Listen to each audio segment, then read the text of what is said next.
জীবনে না করিলাম বন্দেগি,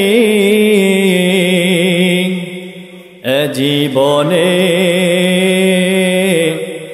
না করিলাম বন্দেগি, গুনাহ করে কাটাইলাম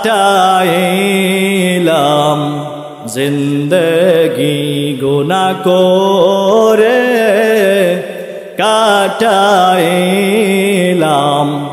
জিন্দগি।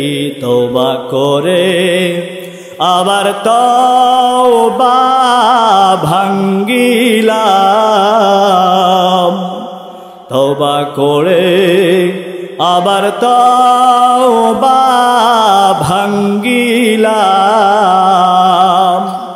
অবশেষে খাঁটি তওবা করিলাম, অবশেষে খাঁটি তওবা করিলাম। সকলেরই দরজা হইতে ফিরিয়া, সকলেরই দরজা হইতে ফিরিয়া, আপনার দরজায় রইলাম পড়িয়া, আপনার দরজায় রইলাম পড়িয়া। আপনি যদি মাফ না করেন বান্দারে,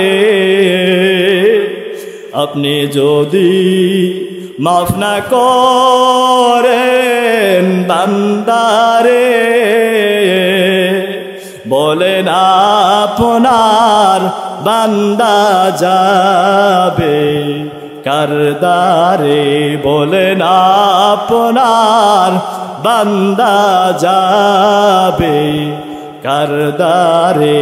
আদর রিয়া মানুষ বানাইয়া, আদর রিয়া মানুষ বানাইয়া, কেমনে দিবা জাহান্নামে ফেলিয়া, কেমনে দিবা জাহান্নামে ফেলিয়া। ওগো মাওলা ওগো মাবুদ,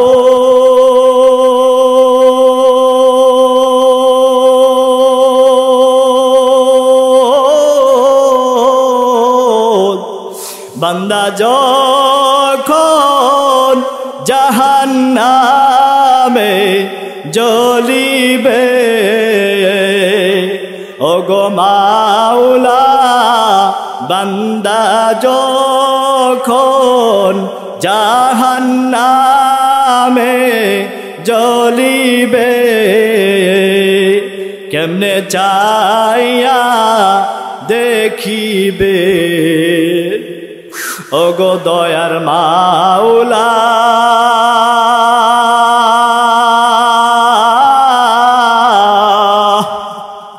কেমনে চাইয়া দেখিবে। ওয়াল আসরি ইন্নাল ইনসানা লাফি খুসর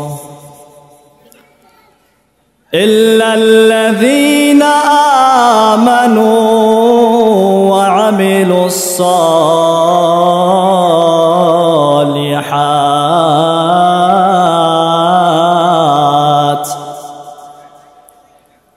وعملوا الصالحات وتواصوا بالحق وتواصوا بالصبر وقال النبي صلى الله عليه وسلم أي العمل أحب إلى الله؟ قال الصلاة على وقتها. قلت ثم أي؟ قال ثم بر الوالدين. قلت ثم أي؟ قال ثم الجهاد في سبيل الله، أو كما قال النبي عليه الصلاة والسلام. اللهم صل على محمد النبي الأمي وعلى آله وسلم تسليما. بلغ العلا بكماله، كشف الدجى بجماله، حسنت جميع خصاله. صلوا عليه وآله. सूरज ने दिया अपने शुआ, सूरज ने दिया अपने शुआ हो गए पैगाम। सूरज ने दिया अपने शुआ हो गए पैगाम। दुनिया है अजब चीज़ को भी सुबह को भी शाम। दुनिया है अजब चीज़ को भी सुबह को भी शाम। दुनिया में हो दुनिया का तलब गार नहीं हो, दुनिया में हो दुनिया का तलब गार नहीं हो। बाजार से गुजर हो खरीदार नहीं हो, बाजार से गुजर हो खरीदार नहीं हो। ये जीवने न करिलाम बंदेगी, ए जीवने न करिलाम बंदेगी। गुना करे काटाइलाम जिंदगी, गुना करे काटाइलाम जिंदगी। तौबा करे आবার तौबा भांगिलाम। तौबा करे आবার तौबा भांगिलाम। অবশেষে খাঁটি তওবা করিলাম। অবশেষে খাঁটি তওবা করিলাম। সকলেরই দরজা হইতে ফিরিয়া, সকলেরই দরজা হইতে ফিরিয়া আপনার দরজায় রইলাম পড়িয়া। আপনার দরজায় রইলাম পড়িয়া। আপনি যদি মাফ না করেন বান্দারে, আপনি যদি মাফ না করেন বান্দারে, বলেন আপনার বান্দা যাবে কারদারে। বলেন আপনার বান্দা যাবে কারদারে।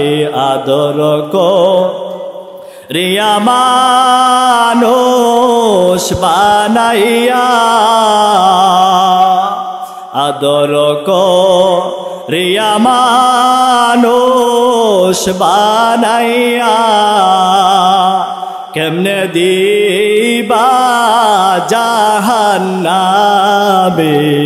ফেলিয়া কেমনে দিবা জাহান্নামে ফেলিয়া ওগো মাওলা ওগো মাবুদ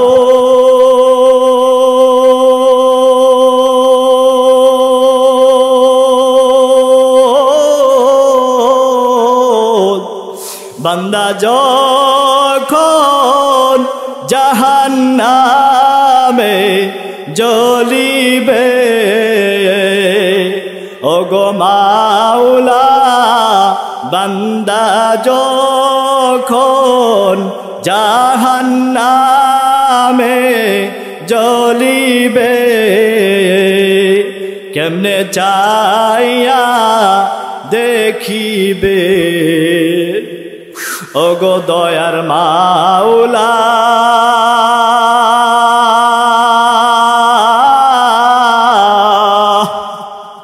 কেমনে চাইয়া দেখিবে আল্লাহু আকবার আল্লাহ ইমানদার মুসলমান ভাই জাহান্নাম আল্লাহু আকবার আল্লাহু আকবার জালিসুর রহমান জান্নাতের বাগান আল্লাহু আকবার জালিসুর রহমান জান্নাতের বাগানে আসতে পেরে আমরা খুশি না বেজার আর একটু জুড়ে বলি খুশি না বেজার যদি খুশি হয়ে থাকি মাওলার কথা শুনলে মাওলাকে স্মরণ করার আমরা কৃপণতা কেন করি আমিন মুহতারাম হাজিরিন আপনাদের সামনে কোরআনুল কারীমের ছোট্ট একটা সূরা তেলাওয়াত করেছি সূরাতুল আসর আমরা সকলেই প্রায় জানি না সূরাতুল আসর অত্যন্ত ছোট একটি সূরা 3টা আয়াত বিশিষ্ট একটি সূরাটা যদিও ছোট কিন্তু এর মান শান মর্যাদা অনেক অনেক অনেক অনেক গুণ বড় আল্লাহু আকবার আল্লাহ তাআলার কাছে এর মর্যাদা এর শান এর মান এর ফজিলত বহু বহু গুণে বেশি সুবহানাল্লাহ রইসুল মুফাসসিরিন হযরত আব্দুল্লাহ ইবনে আব্বাস রাদিয়াল্লাহু তাআলা আনহু বলেন আল্লাহ পাক রব্বুল আলামিন কুরআনুল কারীমে 114 খানা সূরা নাযিল করেছেন কয়টি ভাই 114 খানা সূরা নাযিল করেছেন 114 খানা সূরার মধ্য থেকে 113টা সূরা যদি আল্লাহ তাআলা নাযিল না করতেন শুধু ওই ছোট্ট একটি 3টি আয়াত বিশিষ্ট সূরাতুল আসরটা নাযিল করতেন জগৎবাসীর হেদায়েতের জন্য যথেষ্ট হয়ে যেত সুবহানাল্লাহ কত বড় সূরা কত দামি সূরা আল্লাহু আকবার কত দামি সূরা আমি আপনি হয়তো মনে করি ছোট্ট একটা সূরা কি আছে এই সূরার মধ্যে আল্লাহ তাআলা এমন এমন জিনিস দিয়ে দিয়েছেন গোটা জাতি যদি এই সূরাকে অনুসরণ করে চলে জাতির ইহকাল পরকাল এবং ইহকালে চলা পরকালে তার মুক্তির উপায় হয়ে যাবে তার হেদায়েতের জন্য যথেষ্ট হয়ে যাবে সুবহানাল্লাহ এই সূরার এত দাম এত মান এত মর্যাদা এত শান এই সূরাটা আল্লাহ পাক রব্বুল আলামিন কেন নাজিল করলেন অবশ্যই প্রত্যেকটা জিনিসের এক একটা উদ্দেশ্য আছে ঠিক কিনা ভাই উদ্দেশ্য আছে কিনা ভাই উদ্দেশ্য আছে এই সূরাটার নাজিল করার একটা কারণ আছে একটা কারণ হলো এই সূরাটা আল্লাহ পাক রব্বুল আলামিন একটা অপবাদের দাঁত ভাঙা জবাব দেওয়ার জন্য সূরাটা নাজিল করেছে সুবহানাল্লাহ অপবাদটা কাকে দিয়েছে কে দিয়েছে কোন কারণে দিয়েছে 3টা প্রশ্ন ঠিক কিনা ভাই কাকে দিয়েছে অপবাদটা কে দিল কোন কারণে অপবাদটা দেওয়া হলো অপবাদটা এমন একজন সুমহান ব্যক্তিকে দেওয়া হয়েছিল যাকে সৃষ্টি না করলে আল্লাহ তাআলা আসমান জমিন সৃষ্টি করতেন না সুবহানাল্লাহ যাকে সৃষ্টি না করলে কুল কায়নাত সৃষ্টি করতেন না এমন এক সুমহান চরিত্রবান ব্যক্তিকে এই অপবাদটা দেওয়া হচ্ছিল তিনি হচ্ছেন আমার আপনার নবী আখিরি জামানার নবী মুহাম্মদুর রাসূলুল্লাহ সাল্লাল্লাহু আলাইহি ওয়াসাল্লাম আমার আপনার নবীর উপরে এই অপবাদটা দেওয়া হয়েছিল কেন দিয়েছিল কারা দিয়েছিল? মক্কার কাফের মুশরিক বেঈমানেরা দিয়েছিল। কারা দিয়েছিল? মক্কার কাফের মুশরিক বেঈমানেরা দিয়েছিল। কেন দিয়েছিল? কোন কারণে এই অপবাদটা দিলেন? কারণটা হলো মায়ার নবীর জন্মের পর থেকে নবুয়ত পাওয়ার আগ পর্যন্ত তথা 40টি বছর পর্যন্ত মক্কাবাসীদের কাছে খুব জনপ্রিয়তা ছিলেন। আরবের লোকদের কাছে খুব মর্যাদাশীল একজন ব্যক্তি ছিলেন। সকলের কাছে তিনি প্রিয় একজন ব্যক্তি ছিলেন, খুব বিশ্বাসী ব্যক্তি ছিলেন। মানুষ তাকে এমন বিশ্বাস করত, পরিশেষে তাকে আল আমিন উপাধি দিতে বাধ্য হয়েছিল। সুবহানাল্লাহ, কেমন বিশ্বাস তারা করত! নবুয়ত পাওয়ার আগ পর্যন্ত নবীকে অনেক বিশ্বাস করেছে, অনেক মর্যাদা দিয়েছে, অনেক ইজ্জত করেছে। কিন্তু নবুয়ত পাওয়ার পর আপনার আমার দয়ার মালিক যখন নবীর উপরে ওহী নাজিল করলেন, ওহী নাজিল করার পর নবীকে বললেন, মায়ার নবী আমার, ও নবী আমার, আপনি দুনিয়ার মানুষের কাছে এক আল্লাহ তাআলার ইবাদতের ঘোষণা জানায় দেন। ও মায়ার নবী, দুনিয়ার মানুষের কাছে কালেমার দাওয়াত দেওয়া শুরু করে দেন। মায়ার নবী যখন কালেমার দাওয়াত দেওয়া শুরু করলেন, লা ইলাহা ইল্লাল্লাহু মুহাম্মাদুর রাসূলুল্লাহ সাল্লাল্লাহু আলাইহি ওয়াসাল্লাম, মায়ার নবী যখন দুনিয়ার মানুষের কাছে কালেমা তুলে ধরলেন, দুনিয়ার মানুষ মক্কার কাফের বেঈমান মুশরিকদের মাথা নষ্ট হয়ে গেল, তারা পাগলের মতো হয়ে গেল। নবীকে পাগলের মতো হইয়া, নিজে পাগল হইয়া আরেকজনকে পাগল ডাকতে শুরু করলো। পাগল কোনোদিন সে বলে না সে নিজে পাগল, পাগল মনে করে আমি একাই ভালো, দুনিয়ার সকল মানুষ পাগল। কথা বলুন ঠিক কিনা? পাগল কোনোদিন নিজেকে পাগল দাবি করে না। পাগল সব সময় নিজেকে ভালো দাবি করে, নিজেকে সুস্থ মস্তিষ্ক মনে করে, আর তার চোখের সামনে যাকে দেখতে পায় সকলকে সে পাগল মনে করে। মক্কার আরবের মানুষগুলো, কাফের মুশরিকারা মায়ার নবী যখন কালেমার দাওয়াত দেওয়া শুরু করিয়া দেয়, কাফের বেঈমানরা পাগল হয়ে গেছে। পাগল হয়ে নবীকে অপবাদ দেওয়া শুরু করলো। কি অপবাদ? আব্দুল্লাহর বেটা মুহাম্মদ, আব্দুল্লাহর বেটা মুহাম্মদ ক্ষতিগ্রস্ত হয়ে গেছে। কি হয়ে গেছে? ক্ষতিগ্রস্ত হয়ে গেছে। কি ক্ষতিগ্রস্ত? বাপ দাদার ধর্ম ছাইরিয়া নতুন কিসের কথা বলা শুরু করেছে, সে তো ক্ষতিগ্রস্ত হয়ে গেছে। আসলে কি আল্লাহর নবী ক্ষতিগ্রস্ত হয়েছে? না, যারা বলতেছে তারা ক্ষতিগ্রস্ত হয়েছে। পাগল যারা, যে পাগল সে কিন্তু নিজেকে পাগল বলে না, নিজেকে সে জ্ঞানী মনে করে। আসলে মূলত পাগল তো তারা, আসলে মূলত ক্ষতিগ্রস্ত তো তারা যারা বলতেছে, ঠিক কিনা? ইমানদার মুসলমান ভাইরা আমার, আরবের মক্কার কাফের মুশরিক বেঈমানেরা মায়ার নবীকে বলতে লাগলো, আরব আব্দুল্লাহর বেটা মুহাম্মদ ক্ষতিগ্রস্ত হয়ে গেছে। আল্লাহ পাক রব্বুল আলামিন কাফের মুশরিক বেঈমানদের দাঁত ভাঙা জবাব দেওয়ার জন্য সূরাতুল আসর নাজিল করে দেয়। সুবহানাল্লাহ। এই কাফেরের দল, আমার বন্ধু মুহাম্মদ ক্ষতিগ্রস্ত হয় নাই। এই যে সূরাতুল আসর নামক একটা স্কেল তোমাদের কাছে দিয়ে দিলাম, দুনিয়া শুরু থেকে কিয়ামত পর্যন্ত যত মানুষ দুনিয়ার জমিনে আসবে, এই সূরাতুল আসর দিয়া তোমরা মেপে মেপে দেখবা কে ক্ষতিগ্রস্ত আর কে লাভবান। সুবহানাল্লাহ। আল্লাহ তাআলা সূরাতুল আসর একটা স্কেল দিয়ে দিলেন, একটা মাপকাঠি দিয়ে দিলেন, তোমরা এটা দিয়ে মেপে মেপে দেখবা কে ক্ষতিগ্রস্ত আর কে লাভবান। আমি আপনিও যদি এই সূরাতুল আসর দিয়ে মাপি, মাপার পরে ধরা পড়ে যাব আমি ক্ষতিগ্রস্তদের অন্তর্ভুক্ত আছি নাকি লাভবানদের অন্তর্ভুক্ত আছি। আজকের থেকে এই আলোচনা শোনার পরে আমরা নিজেরা এই সূরাতুল আসর দিয়ে নিজেকে মাপবো, পারবো তো ইনশাআল্লাহ। ইমানদার মুসলমান ভাইরা আমার, আল্লাহ পাক রব্বুল আলামিন সূরাতুল আসর নাজিল করে দেয়। আল্লাহ পাক রব্বুল আলামিন বলেন, ওয়াল আসর ইন্নাল ইনসানা লাফি খুসর ইল্লাল্লাযীনা آمنوا وعملوا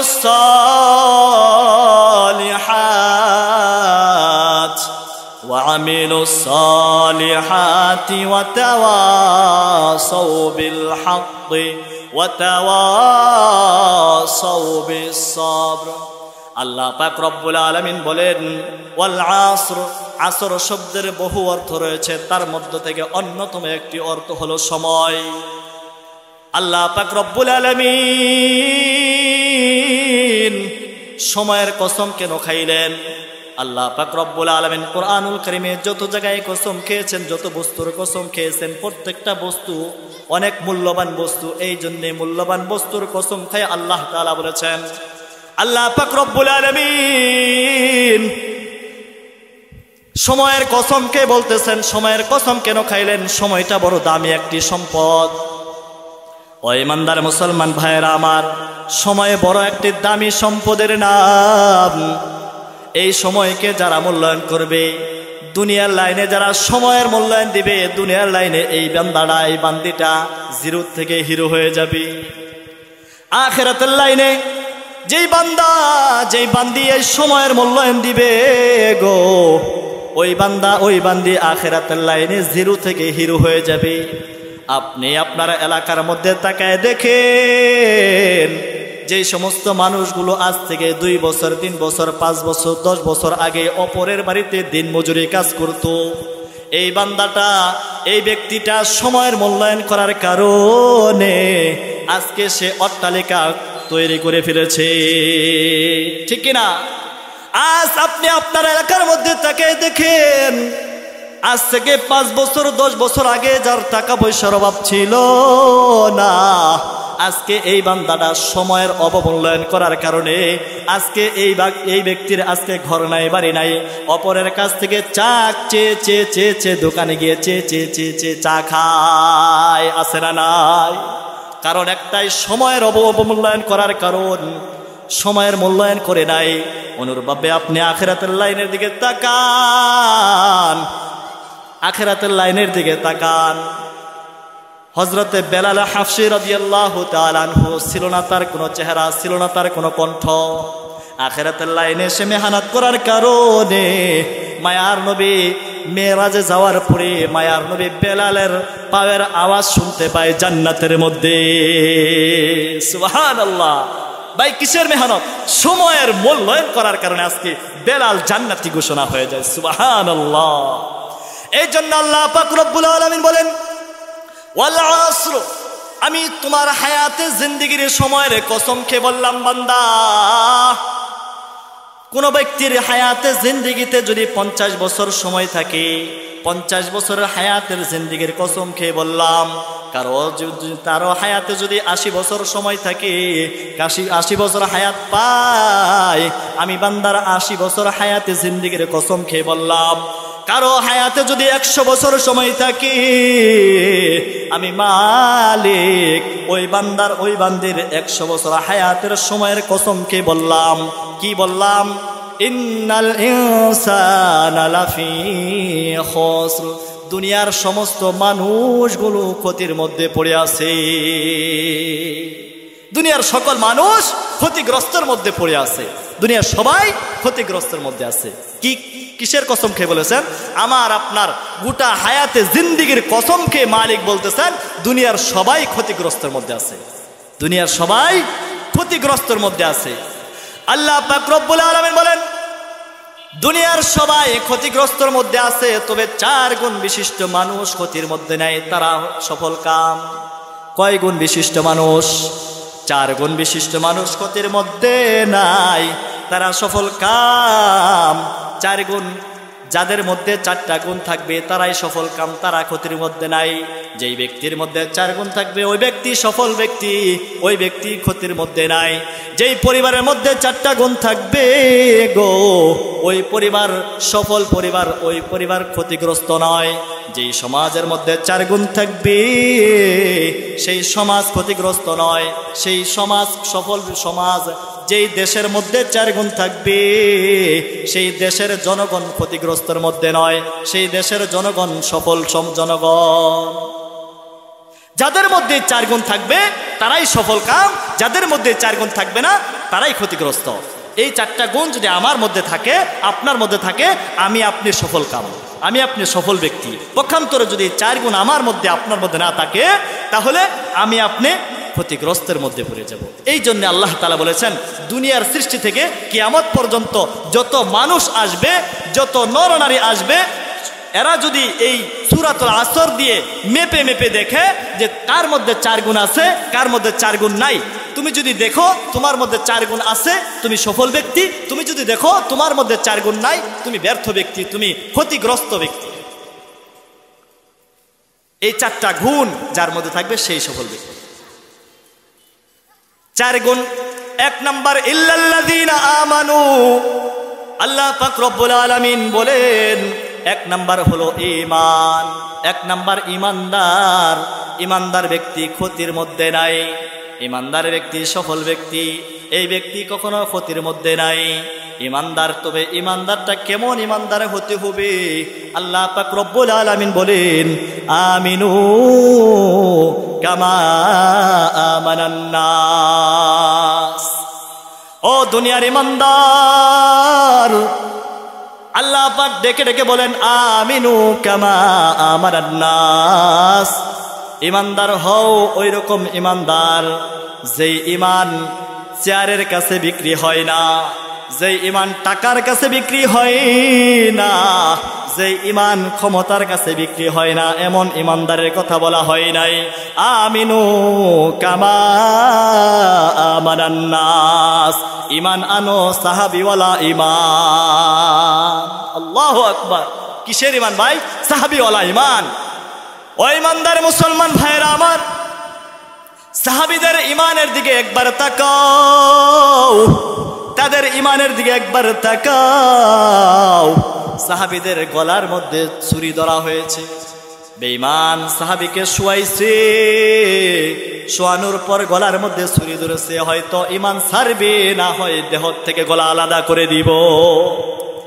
সাহাবী একটাবারের মতো চিন্তা করে নাই, সাহাবী একটি সেকেন্ডের জন্য চিন্তা ভাবনা করে নাই, বিনা চিন্তায় নির্দ্বিধায় বলে দিয়েছে, বলিষ্ঠ কণ্ঠে বলে দিয়েছে, ও বেঈমান, আমার দেহ থেকে কল্লা আলাদা করে ফেলতে পারো, কিন্তু আমি ঈমান নামক দৌলত ছাড়তে পারি না।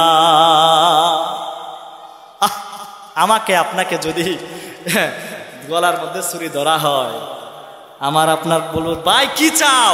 সব দিতে রাজি আছি, ভাই আমাকে মেরো না, মেরো না, বলি কিনা ভাই? ঈমানের পরীক্ষা হয় কোনো সময় ডাকাতে ধরলে, ঠিক কিনা ভাই? ডাকাতে ধরলে ঈমানের পরীক্ষা হয়। ঈমানদার মুসলমান ভাইরা আমার, আল্লাহ পাক রব্বুল আলামিন বলেন, আমিনু কামা আমানান নাস। ঈমান আনো সাহাবীওয়ালা ঈমান। সাহাবীদের ঈমান কেমন ছিল? হযরত সাআদ রাদিয়াল্লাহু তাআলা আনহু ইসলাম গ্রহণ করেছে। ইসলাম গ্রহণ করার পর মা মুশরিকা, মা সন্তানকে বলে, ও সন্তান সাআদ, ঈমান ছাড়বা না হয় আমি মা খাওয়া দাওয়া বন্ধ করে দিব, আমি অনশন পালন করব। সাআদ রাদিয়াল্লাহু তাআলা আনহু বলে, ও মা, তুমি খাওয়া দাওয়া বন্ধ করতে পারি না। সন্তান কোনো কথাই মানে না, মার কোনো কথা মানে না। মা পরিশেষে সিদ্ধান্ত নিল। কি সিদ্ধান্ত নেই? মা সাআদকে বলে, ও সাআদ, ঈমান ছাড়বা না হয় আমি সুইসাইড করে মারা যাব, আমি আত্মহত্যা করে মারা যাব। সাআদ রাদিয়াল্লাহু তাআলা আনহু কেমন ঈমানের পাওয়ার! সাআদ রাদিয়াল্লাহু তাআলা আনহুর কেমন ঈমান! সাআদ রাদিয়াল্লাহু তাআলা আনহু মাকে দাঁত ভাঙা জবাব দিয়ে বলে, ও মা, তোমাকে আল্লাহ তাআলা একটা মাত্র জীবন দিয়েছে, তোমাকে একটা নয়, দুইটা নয়, তিনটা নয়, তোমাকে যদি মালিক 100 জীবন দেয় আর 100 জীবন তুমি যদি হত্যা করে শেষ করে দাও, আমি সাআদ ঈমান ছাড়তে পারি না। আল্লাহু আকবার। সাহাবীদের ঈমান কেমন ছিল ভাই! আর আমার আপনার ঈমান টাকার কাছে ঈমান বিক্রি হয়, ঠিক কিনা ভাই? সকালবেলা ঈমানদার, বিকালবেলা বেঈমান। হয়তো আপনাদের এলাকার মধ্যে নাই, আমাদের এলাকায় আছে। টাকার কাছে বিক্রি হয়ে যায়। ও ইমানদার মুসলমান ভাইয়েরা আমার, আল্লাহ তাআলা বলেন আমিনু কামা আমারান নাস, বান্দা ঈমান আনো সাহাবীওয়ালা ঈমান। এক নাম্বার কি? পাক্কা ঈমান, সাহাবীওয়ালা ঈমান। তাহলে তুমি একজন সফল ব্যক্তি হয়ে গেলা। 2 নাম্বার ওয়া আমিলুস সলিহাত, আল্লাহ তাআলা বলেন 2 নাম্বার তোমার 2 নাম্বার গুণ হলো নেক আমল। ওয়া আমিলুস সলিহাত, 2 নাম্বার তোমার নেক আমল। মায়ার নবী বলেন বাদিরু বিল আমালিস সলিহা, মায়ার নবী বলেন এরে আমার উম্মতের দল, তোমরা একে অপরে নেক আমলের প্রতিযোগিতায় লেগে যাও, তোমরা নেক আমলের মধ্যে একে অপরের উপরে অগ্রসর হয়ে যাও।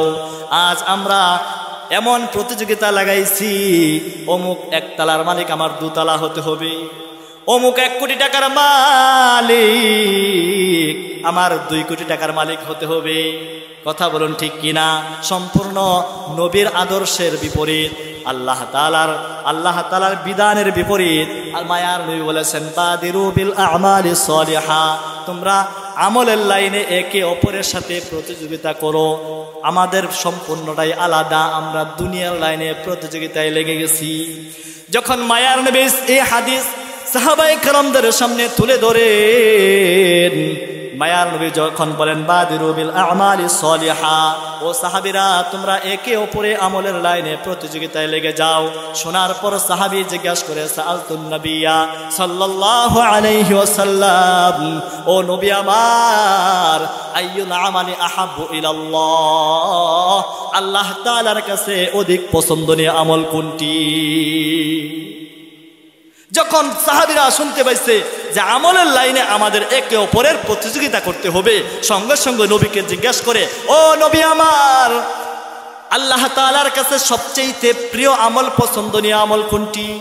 মায়ার নবী বলেন ক্বালা আস-সালাতু আলা ওয়াক্তিহা, মায়ার নবী বলেন এরে আমার উম্মতের দল, আল্লাহ তাআলার কাছে সবচেয়ে পছন্দনীয় আমল হলো সময় মতো 5 ওয়াক্ত নামাজ আদায় করা। ইসলাম গ্রহণ করার পরেই আপনার আমার উপরে সবচেয়ে বড় আমলটা যেটা আসে সেটা হচ্ছে নামাজ আদায় করা। খলিফাতুল মুসলিমিন হযরত ওমর রাদিয়াল্লাহু তাআলা আনহু ইসলাম গ্রহণ করার পর মায়ার নবীকে জিজ্ঞাসা করো নবী আমার, এখন আমার কাজ কি? মায়ার নবী বলেন তুমি কালেমা পড়েছো, এখন তোমার কাজ হলো নামাজ আদায় করা, কারণ নামাজ আল্লাহ তাআলার কাছে সবচেয়ে পছন্দনীয় আমল। মায়ার নবী যখন বলেন ক্বালা আস-সালাতু আলা ওয়াক্তিহা, ও সাহাবী আমার, আল্লাহ তাআলার কাছে অধিক পছন্দনীয় আমল হলো নামাজ। আজ আমাদের নামাজের দিকে তাকাইলে বোঝা যায় যোহর পড়লে আসরের খোঁজ নাই, আসর পড়লে মাগরিবের খোঁজ নাই, মাগরিব পড়লে এশার খোঁজ নাই, এশা পড়লে ফজরের খোঁজ নাই, ফজর পড়লে যোহরের খোঁজ নাই। কথা বলুন ঠিক কিনা? নামাজের প্রতি কত অযত্নবান, নামাজের প্রতি কোনো যত্নই নেই। ইমানদার মুসলমান ভাইরা আমার, মায়ার নবীর কাছে নামাজ 5 ওয়াক্ত সময় মতো নামাজ আদায় করা অত্যন্ত পছন্দনীয় আমল হলো আল্লাহ তাআলার কাছে। মায়ার নবী স্পষ্ট ভাষায় বলে দেন, ইমানদার মুসলমান ভাইয়েরা আমার, মায়ার নবী বলেন আস-সালাতু ইমাদুদ্দিন, মান আকামাহা ফাকাদ আকামাদ-দ্বীন ওয়া মান হাদামাহা ফাকাদ হাদামাদ-দ্বীন। মায়ার নবী বলেন এরে আমার উম্মতের দল, তোমরা যারা নামাজের প্রতি ইহতিমাম করলা, নামাজ আদায় করলা, তোমার ধর্মের খুঁটিগুলো তুমি ঠিক রাখলা, আর পক্ষান্তরে তুমি নামাজ ছেড়ে দিলা, নামাজের প্রতি তুমি উদাসীন হইলা, তোমার ধর্মের খুঁটিগুলো ভেঙ্গে চূর্ণ বিচূর্ণ করে দিলা। আপনারাই বুঝে থাকলে বলুন, কোন ঘরের যদি খুঁটিগুলো ভেঙ্গে দেওয়া হয়, ওই ঘরের কোনো অস্তিত্ব থাকে না, নষ্ট হয়ে যায়, অস্তিত্ব বিলীন হয়ে যায়। আমার আপনার ধর্মের খুঁটি হচ্ছে নামাজ। আজ আমরা নামাজের প্রতি কত অবহেলা, কত অযত্ন, নামাজের কোনো খেয়ালই নাই, আছে নামাজের কোনো খেয়ালই নেই। আল্লাহ পাক রব্বুল আলামিন বলেন ইন্নাস সালাতা তানহা আনিল ফাহশাই ওয়াল মুনকার ওয়ালা যিকরুল্লাহি আকবার ওয়াল্লাহু ইয়ালামু মা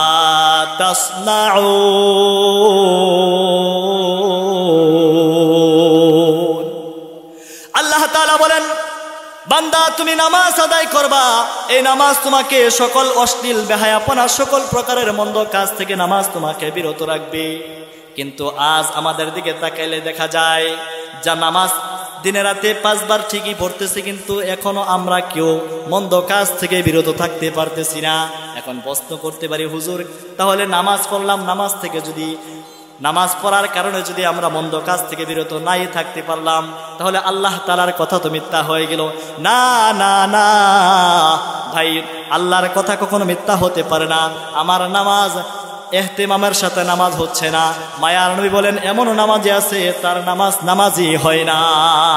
এই ব্যক্তি শুধু আনুষ্ঠানিকতা রক্ষা করে বৃদ্ধ হয়েছে, মসজিদে না গেলে এলাকার মানুষ সমাজের মানুষ কি বলবে, দাড়ি পেকে গেছে মসজিদে না গেলে কি বলবে, এই জন্য মানুষকে দেখানোর জন্য নামাজ যায়। অনেকে দাড়ি রেখেছে, অনেকে পাঞ্জাবি পরে মসজিদে না গেলে নামাজ না পড়লে জনগণ কি বলবে, এলাকার মানুষ কি বলবে, এলাকার মানুষ আমার প্রতি অনীহা হয়ে তাকাবে, এই জন্য দেখানোর জন্য নামাজ আদায় করি। প্রকৃতপক্ষে যদি নামাজ আদায় করি গো, তাহলে নামাজ অবশ্যই অবশ্যই আমাকে আপনাকে সকল প্রকারের অশ্লীলতা থেকে বিরত রাখবে। কখনো নামাজি ব্যক্তি কখনো অন্যের মাল আত্মসাৎ করতে পারে না, নামাজি ব্যক্তি কখনো অশ্লীল বেহায়াপনা কোনো কাজ করতে পারে না, কারণ আল্লাহর কথা কখনো মিথ্যা হতে পারে না। ঠিক কিনা? ইমানদার মুসলমান ভাইয়েরা আমার, নামাজ আল্লাহ তাআলার কাছে অত্যন্ত পছন্দনীয় আমল। আল্লাহ পাক রব্বুল আলামিন নামাজকে অত্যন্ত ভালোবাসেন, নামাজি ব্যক্তিকে অত্যন্ত ভালোবাসেন, মায়া করেন, মহাব্বত করেন। মায়ার নবী বলেন আসসালাতু মিফতাহুল জান্নাহ, বান্দা তুমি যদি জান্নাতের চাবি পেতে চাও, কোন ঘরে ঢুকতে হলে ঘর তালা লাগানো থাকলে অবশ্যই চাবির দরকার হয়। তোমার যদি চাবির দরকার হয়, জান্নাতে যাওয়ার চাবির দরকার হয়, তুমি 5 ওয়াক্ত নামাজের ইহতিমাম করতে লেগে যাও। জান্নাতের চাবি যদি তুমি অর্জন করতে চাও, তাহলে তুমি 5 ওয়াক্ত নামাজের ইহতিমাম করতে লেগে যাও। ইমানদার মুসলমান ভাইয়েরা আমার, মায়ার নবী বলেন আমার যে উম্মত 5 ওয়াক্ত নামাজের ইহতিমাম করবে, আল্লাহ পাক রব্বুল আলামিন তাকে 5টা পুরস্কার দান করবেন। কয়টা পুরস্কার? মান হাফাযা আলা সালাতি আকরামাহুল্লাহু তাআলা। মায়ার নবী বলেন আমার যে উম্মত 5 ওয়াক্ত নামাজের ইহতিমাম করবে, আল্লাহ পাক রব্বুল আলামিন তাকে 5টা পুরস্কার দান করবেন। বিখামসি খিসাল ইয়ারফাউ আনহু যিকাল আইশ ওয়া আযাবাল কবর ওয়া ইউতিহি আল্লাহু কিতাবাহু বিয়ামিনি ওয়া ইয়ামুররু আলা সিরাতিকাল বারক ওয়া ইয়াদখুলুনাল জান্নাতা বিগাইরি হিসাব। মায়ার নবী বলেন 1 নাম্বার পুরস্কার দান করবে, আল্লাহ পাক রব্বুল আলামিন তার রিজিকের অভাব দূর করে দিবে।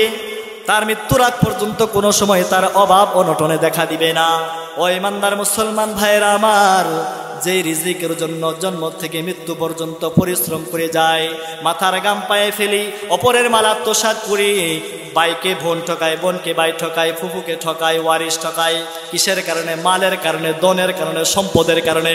আল্লাহ পাক রব্বুল আলামিন বলেন বান্দা তুমি নামাজের প্রতি যত্নবান হয়ে যাও, আমি মালিক তোমার এই ধন সম্পদের অভাব অনটন দূর করে দিব। সুবহানাল্লাহ।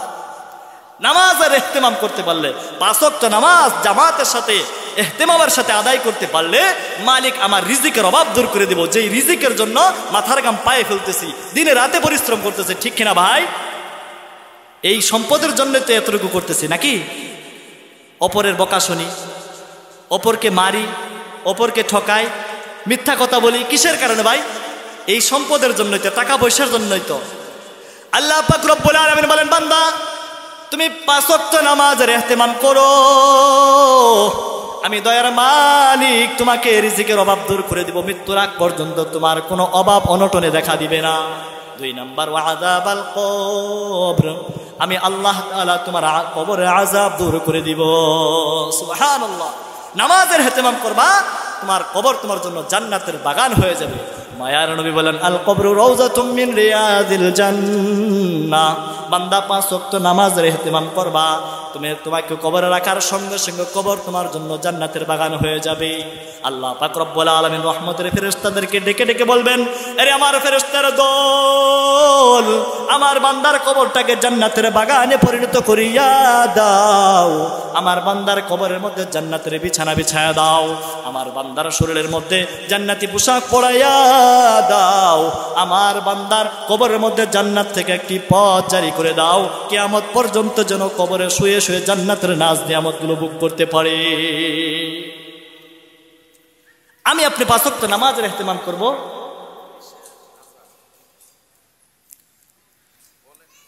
পাঁচ ওয়াক্ত নামাজের ইহতিমাম করব, আল্লাহ তাআলা কবরটা আমার জান্নাতের বাগান বানায় দিবে। পক্ষান্তরে আমার আপনার নামাজের ইহতিমাম নাই, আও হুফরাতুম মিন হুফারিন নার, কবরটা জাহান্নামের আগুনে ভরে যাবে।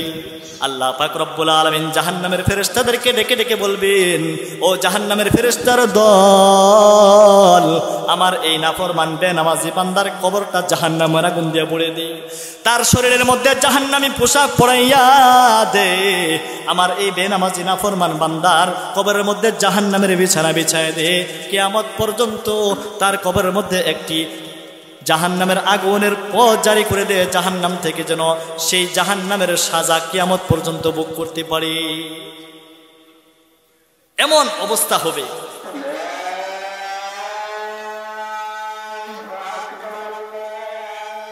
পুরস্কার দান করবেন। 1 নাম্বার রিজিকের অভাব দূর করে দিবেন, 2 নাম্বার কবরের আযাব মাফ করে দিবেন, 3 নাম্বার আল্লাহ পাক রব্বুল আলামিন এই বান্দাকে আমলনামা ডান হাতে দিবেন, 4 নাম্বার আল্লাহ তাআলা পুলসিরাতটা বিজলির গতিতে পার করে দিবেন, 5 নাম্বার বিনা হিসাবে জান্নাত দান করবেন। সুবহানাল্লাহ। এই 5টি গুণ যে ব্যক্তি অর্জন করতে পারবে, লা খাউফুন আলাইহিম ওয়ালা হুম ইয়াহজানুন, তার দুনিয়ার জগতে কোনো ভয় থাকবে না, কোনো চিন্তা থাকবে না, কবর জগতে তার কোনো ভয় থাকবে না, চিন্তা থাকবে না, আখিরাতের জগতে তার কোনো ভয়ও থাকবে না, চিন্তাও থাকবে না। এই 5টা গুণ যদি আমি অর্জন করতে পারি, কোন 5টা? নামাজের ইহতিমাম করার কারণে আল্লাহ তাআলা এই 5টি পুরস্কার দেবেন। 5টি পুরস্কার যদি আমি অর্জন করতে পারি, তাহলে আমার দুনিয়ার জগতে, কবরের জগতে, আখিরাতের জগতে কোনো ভয় থাকবে না, কোনো চিন্তাও থাকবে না। আমি বলতেছিলাম সূরাতুল আসরের মধ্যে 4টা গুণের কথা।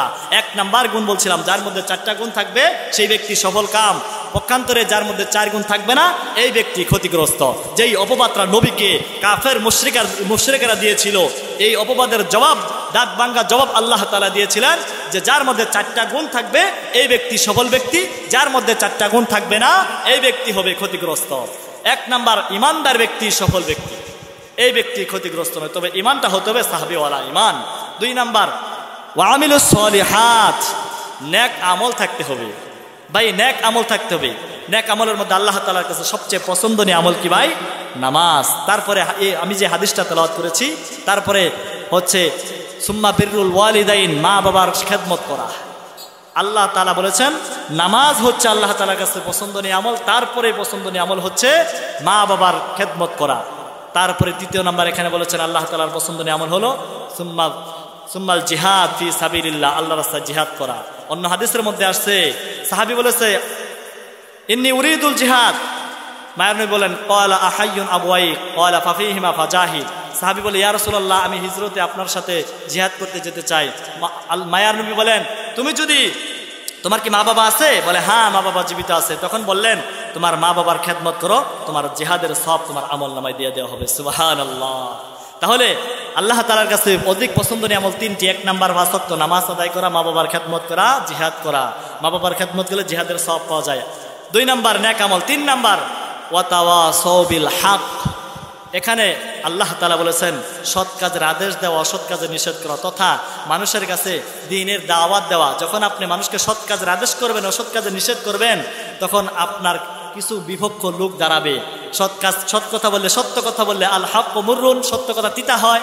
তো আপনার বিরোধী কিছু লোক থাকবে, আপনার উপরে কোনো বিপদ আপদ যাই ঝামেলা অনেক কিছু আসতে পারে। তখন 4র্থ নাম্বার গুণটা আপনার অর্জন করতে হবে, ওয়াতাওয়াসাউ বিস সবর, আপনার ধৈর্য ধারণ করতে হবে। এই 4টা গুণ যদি আমার মধ্যে থাকে তাহলে আমি সফল ব্যক্তি। পক্ষান্তরে 4 গুণ যদি আমার মধ্যে না থাকে আমি হয়ে গেলাম ক্ষতিগ্রস্ত।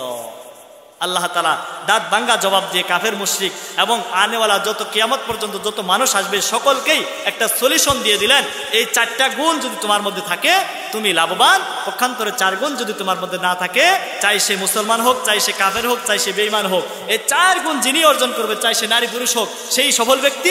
পক্ষান্তরে তোমার মধ্যে 4 গুণ নাই, তুমি ক্ষতিগ্রস্ত। এই 4টা গুণ অর্জন করে কবরে যাওয়ার জন্য আমরা চেষ্টা করব, পারবো তো ইনশাআল্লাহ। আল্লাহ তাআলা আমাদের প্রত্যেককেই উপরোক্ত আলোচনার উপরে আমল করা তৌফিক দান করুন, সকলে বলি আমিন। ওয়া আখিরু দাওয়ানা আনিল হামদুলিল্লাহি রাব্বিল আলামিন। আসসালামু আলাইকুম ওয়া রাহমাতুল্লাহ।